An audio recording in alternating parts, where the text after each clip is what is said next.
dengekeun urang boga carita babaturan ngan ukur bisa ngahina pagawean sapopoe ngan kur ngomongkeun batur bari teu ngaca manehna nu leuwih hina. Mun jeung urang manehna ngomongkeun batur, mun jeung batur manehna ngomongkeun urang, manehna teu nyadar mun hirup butuh kawan, tapi kalakuan maneh siga hayang dilawan. Dina kahirupan kudu silih tulungan, silih asa silih asuh silih asih silih wani, aku rajin dulur hadirin baraya. Teu kaur boga karya manehna langsung ngahina, boga pangabisangan ukur nyawat kabisana. Urang masa kieu ge najan goreng boga karya, lain ngan ukur bangus bari kukulutus. Dilawan ku pisi geus lain usumna, mending diadu jeung aing lawan ku karya. Urang cicing lain hartian eueuh kawani, tapi asa teu pantes talaki gelut jeung banci.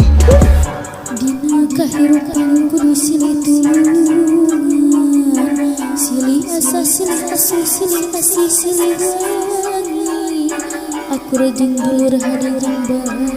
Ulah sok sampurna darajat urang sarua, geningan keur butuh mah maneh beda osok menta.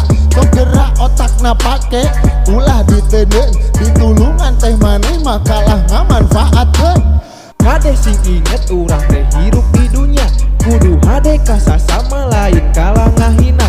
Ulah gede omong tapi buktina kosong, bari otak lowong bolong siga embe ompong. Dina kahirupan kudu silih tulungan, silih asa silih asuh silih asih silih wani, aku rajin dulur hadirin baraya. Sok eureungan maneh ngomongkeun batur, karunya kadidinya engke bisi meunang karma. Singa rumasakeun diri umur teh geus kolot, nu pas dijaga oge maneh teh da bakal maot.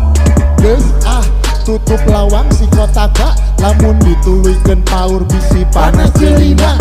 Ieu